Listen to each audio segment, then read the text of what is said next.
আসসালামু আলাইকুম এভরিওয়ান। আশা করছি সকলে ভালোই আছেন। আমার নতুন ব্লগে সবাইকে স্বাগতম। আজকের ব্লগটি হচ্ছে সিলেটের সুন্দরতম একটা জায়গা উৎমাছড়া নিয়ে। তো সম্পূর্ণ ভিডিও দেখার জন্য সাথে থাকবেন।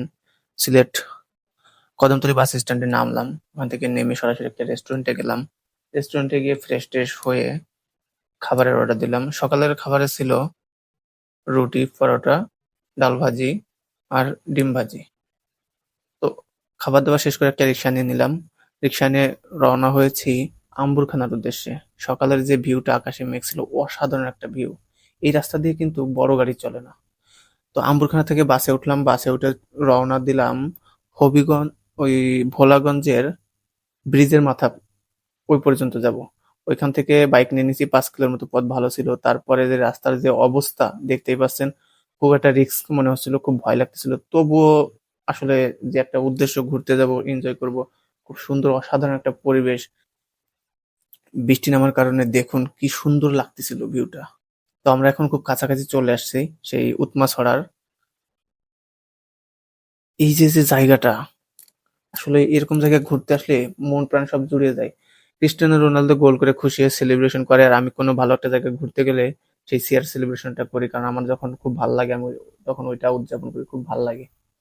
এইখানে যে পাথরগুলো দেখতে পাচ্ছেন, এগুলো হলো মানুষ ওই ছড়া থেকে তুইলা এখানে এরকম দলা দলা করে রাখছে, আর এগুলো বিক্রি করে। আসলে বাঙালি তো এলো অজাত, ঠিক আছে, এরা এগুলো নিজেদের সম্পদ মনে করে, প্রাকৃতিক সম্পদ, এরা দেশের সম্পদ বিক্রি করে দেয় অন্য মানুষের কাছে, নষ্ট করে ফেলে।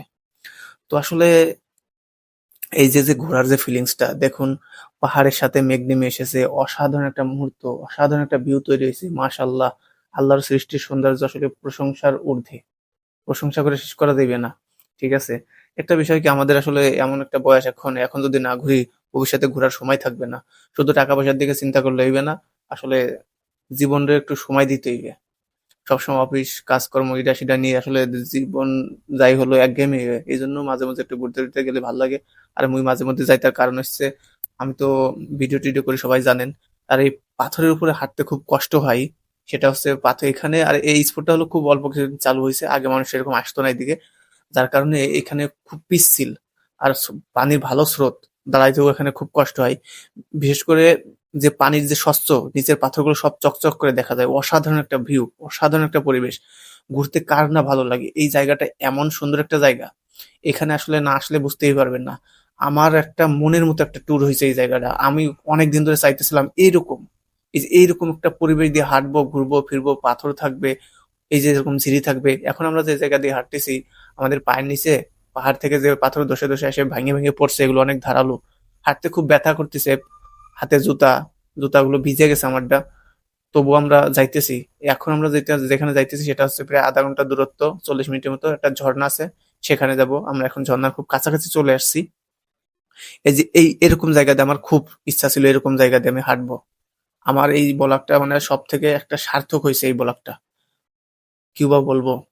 তো এখানে যে ঝর্ণাটা দেখতে আসছিলাম, এটা আসলে সেরকম ভাবে সফল হতে পারি নাই, কেননা ওই যে উপরে দেখা যাচ্ছে এটা হলো ইন্ডিয়ার সীমানা, ওই উপর দিয়ে গাড়ি ঘোড়াও চলাচল করে। কিছু সময় আগেও একটা গাড়ি গেছে, আর এখানে তো বিজিবি টহল দেয়, যার কারণে খুবই করতে পারি নাই, আমরা যাইতে পারি না। আর ওইটা হচ্ছে ঝর্ণাটা ছিল একবারে ভিতরে, সীমানার ভিতরে, যার কারণে বিজিবি চলে আসছিল, এসে বাঁশি দিছে আর ঝাড়ি চুড়ি দিয়ে আমাদেরকে খেদাই দিচ্ছে। এখন আমরা হলো আবার সেই সিঁড়ি ছড়ার উদ্দেশ্যে রওনা হয়েছি, ওইদিকে যাবো, যে গোসল টোসল করবো। আর একটা সময় কি, একটা বিশেষ মানে যে বিষয়টা বলতে চাচ্ছিলাম, যে একটা সময় থাকবে আমাদের কাছে টাকা থাকবে, কিন্তু আমাদের সময় থাকবে না, আবার আমাদের সময় থাকবে আমাদের কাছে টাকা থাকে না। এইসব চিন্তা করলে আসলে ঘোরাফেরা হবে না। আসলে আমাদের যখন যেভাবে ইচ্ছা পারা যায় যতটুকু সম্ভব, একটু নিজের দেশটাকে, বাইরের দেশে না যাইতে পারি, নিজের নিজের দেশটা ঘুরে দেখতে হবে। ঘুরে দেখার মতো আমাদের বাংলাদেশে অনেক কিছুই আছে। তবুও একটা দুঃখের বিষয় কি, যত স্পট গুলো আছে ঘোরার মতো, সব স্পট গুলোই হচ্ছে সীমান্ত এলাকা, ইন্ডিয়ার পাহাড়, আমাদের সমতল। এইটা খুব খারাপ লাগে আমার কাছে, কারণ আমার পাহাড়ে উঠতে খুব ভাল লাগে, বা আমার খুব ইচ্ছা করে, আমি উঠতে পারি না, আমি শুধু যাই সমতল থেকে, আমার ঘুরে আসতে হয়। তো এখন আমরা গোসল টোসল করতেছি, খুব এনজয় করতেছি, খুব ভালো লাগে। এই যে এই মুহূর্তে কিন্তু আমাকে পানিতে ভাসায় নিয়ে গেছে, ঠিক আছে। আমার এইখানে ভাসায় নিয়ে গেলে যে সমস্যা নাই, কারণ পানি তো অল্প, কিন্তু তবুও পাথরেরই তো স্রোত বেশি। এখানে একটু ঘাইগুতো লাগে, ঘষা টসা লাগছে, গিরে চলে গেছে, এরপরে গিরের নিচে একটু চুইল্লা গেছে, মানে একটু জ্বলতেছিল ওরকম না, তবুও একটু আঘাত লাগছে। আরেকটা বিশেষ কথা হলো, আমার ভিডিওটা একটু ফাস্ট করে দেওয়া, কারণ লং ভিডিও হয়ে যাচ্ছিল। লং ভিডিও হওয়ার কারণে আমার ই মানে ফোনের জায়গা কম, তারপরে আবার এই ভিডিওটা সাপোর্ট নিচ্ছে না। যতটা রেজুলেশন দিয়ে ভিডিওটাকে ডাউন করার দরকার ছিল ততটা আমি দিতে পারতেছি না, তাই শর্ট করে দিছি। তো দুপুরের খাবারটা আমরা এখানেই খাচ্ছিলাম। দুপুরের খাবার ছিল মুরগি, আলু ভর্তা, আলু ভাজি, শুটকি ভর্তা। খাবারটা ভালোই ছিল, খারাপ লাগেনি।